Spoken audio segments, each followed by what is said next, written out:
नमस्ते, प्रणाम सभी माताओं बहनों को जितिया की शुभकामनाएं। ये जीवित पुत्र का व्रत ये सभी माताएं बहनें मना रही हैं, जो उपवास रख रही है जीवित पुत्र का व्रत की सभी माताओं बहनों को मेरे तरफ से प्रणाम नमस्कार। आज हम बात करेंगे जितिया पर्व कब से चालू हुआ, कब से व्रत रखा गया, क्या महत्व है, 2023 में कब जितिया है। साथियों यह और माता बहनों, अगर आप हमारे चैनल पे नए हैं तो प्लीज़ चैनल को सब्सक्राइब कर दीजिएगा और बगल में लगे बेल आइकन को भी प्रेस कर दीजिएगा, ताकि जो भी इस तरह के वीडियो कहानी आए सबसे पहले नोटिफिकेशन आपके पास जाए। और कहानी वीडियो अच्छा लगे तो एक लाइक कर दीजिएगा और अपने साथी संगी को भी शेयर कर दीजिएगा। तो आइए कहानी शुरुआत करते हैं। ये माताएँ जो है, माताएँ जितिया का व्रत करती है। ये हमारी भारत की माताएँ बहनें जो जितिया का व्रत करती है, जो अपने पुत्र की लंबी आयु के लिए जो बोलती है, हे प्रभु हमारे पुत्र के जीवन में कभी कोई कष्ट न होए, क्योंकि माताएं तो माताएं होती है। वो माताएं कि इतना कर्ज है जो कभी पुत्र नहीं उसका कर्ज को पूरा कर सकता, ना कभी सदा सकता। ये माताएं जो है कितना भी हम ऋणी है माता के हम ऋणी है। उनका कितना भी सेवा करें, कितना भी नाम लें, कितना भी खिलाएं पिलाएं, फिर भी उनका ऋण हम नहीं चुका सकते हैं। क्योंकि कहते हैं कि गिनती नहीं आती मेरी माँ को यारो, गिनती नहीं आती मेरी माँ को यारो। जब भी खाने बैठो बोली माँ एक रोटी दे दो, लेकिन माँ दो देती है हमेशा। ये होता है माँ का प्यार।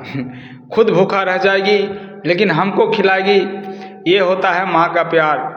थोड़ा सा हवा ना लगे कि अपने बच्चे में, अगर हम माँ के गोद में होते हैं, थोड़ा सा तेज हवा चल गया, तुरंत माँ हमारे अपने आंचल में भर लेती है और कहती है मेरे बच्चे को कहीं ठंडा हवा न लग जाए, सर्दी बुखार न हो जाए।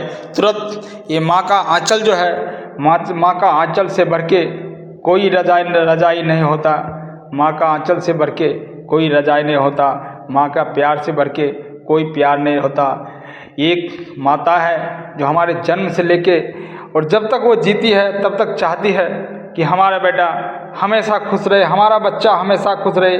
जीवन में अगर कोई कष्ट आ जाए हमारे बच्चे के ऊपर तो वो मेरे ऊपर आ जाए, लेकिन मेरे बच्चों के ऊपर ना आए। ये माताएं चाहती है। सिर्फ एक माँ है जो ये चाहती है कि सारे दुख प्रभु मेरे को दे दो, लेकिन मेरे बच्चे को कभी दुखी मत करो। और ये जितिया जो आ रही है, सामने का जो पर्व है, त्यौहार है, ये जितिया, जिसको जीवित पुत्री का व्रत भी कहते हैं, ये माताएं अपने बच्चे के लंबी आयु के लिए करते हैं। और आइए जानते हैं ये जितिया व्रत कब है 2023 में। साथियों 5 तारीख को, यानी कि दिन बृहस्पतिवार को 5 तारीख को नहा करके खाएंगे। हमारे देश में जहाँ जहाँ जो माता बहनें जितिया का व्रत करती है, वो 5 तारीख दिन बृहस्पतिवार को नहा खाया, उस दिन नहा करके खाएं और सदा भोजन करें, ताकि कोई तामसिक भोजन न करें, ज़्यादा तीखा विखा ना खाए, क्योंकि बार बार प्यास लगे। तो सदा भोजन करते हैं। 5 तारीख को जितिया है और 6 तारीख को शुभ मुहूर्त है। 6:32 सुबह जो उपवास का जो है शुभ मुहूर्त है जितिया का। 6:32 दिन शुक्रवार, ये शुभ मुहूर्त है जीवित पुत्र का व्रत का। और पारण का तिथि है 7 तारीख को, 7 अक्टूबर 2023, यानी दिन शनिवार को दिन में 5:20 कर सुबह पारण कर सकते हैं। ये शुभ मुहूर्त है। कई पंचांगों में लिखा है, कई हमारे पंडितों ने भी कहे हैं कि ये शुभ मुहूर्त है।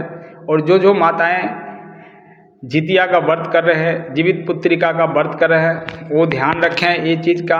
और जब भी व्रत करें पूरी साफ सफाई पूरी निष्ठा से व्रत करें, क्योंकि इसको जितिया और खर जितिया, जितना ही खर करेंगे, जितना ही कष्ट करेंगे, उसका प्रभाव आपके पुत्र पर जाएगा। आपके पुत्र का आयु उतना ही लंबी होगा, उन्हें क्लेश मिटेगा आपके पुत्र का। क्योंकि एक माँ, आप जानते हैं, माँ से बढ़कर इस दुनिया में कोई नहीं है जो अपने पुत्र का भला सोचता हो। और अगर जितिया कर रहे हैं तो इसमें बहुत मान्यताएं हैं कि नोनी का साग और अरवा चावल का भात जरूर खाएं। जब तक नोनी का साग और अरवा चावल का भात नहीं खाए, कहा जाता है कि जितिया शुद्ध नहीं होता। इस दिन नोनी का साग जरूर खाता है हम माता बहनें, कहीं से भी लाके, चाहे कितने भी पैसा लग जाए, कहीं से भी खरीद करके नोनी का साग और अरवा चावल का भात जरूर खाएं। और ये परंपरा जो है आज से नहीं चल रहा है, अभी बताते हैं कि कब से ये परंपरा चले आ रहा है। ये परंपरा महाभारत काल से ही चले आ रहा है। द्वापर युग में, महाभारत काल में, जब अश्वत्थामा ने ब्रह्मास्त्र के प्रयोग से उत्तरा का गर्भ में पल रहे अभिमन्यु का पुत्र को जब वध कर दिया था, क्योंकि 2 ब्रह्मास्त्र, अश्वत्थामा ने क्या किया कि पांडव का, द्रौपदी का 5 पुत्र, 5 को मार दिया। और मारने के तत्पश्चात जब पांडव उसको ढूंढते ढूंढते महर्षि वेद व्यास के आश्रम पहुंचते तो वहां अश्वत्थामा था जो अपने किए का माफी मांग रहे थे वेद व्यास जी से।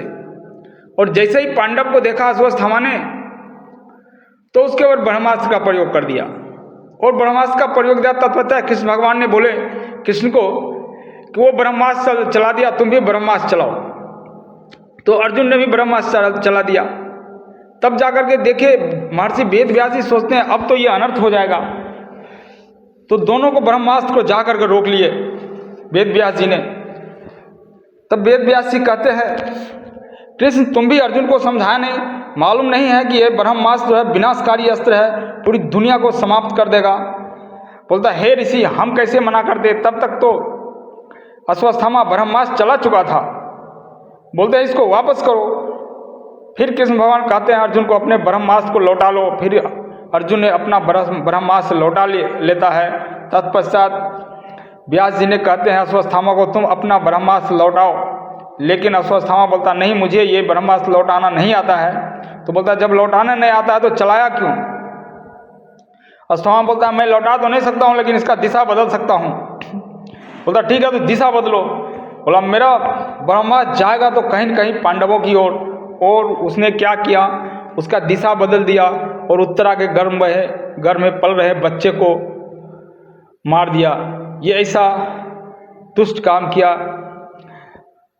अश्वत्थामा ने, जिसका परिणाम हुआ कि उसका गर्भ में बच्चा मर गया। उन्होंने वहीं तत्पश्चात भगवान श्री कृष्ण ने उनका जीवन दान दिया।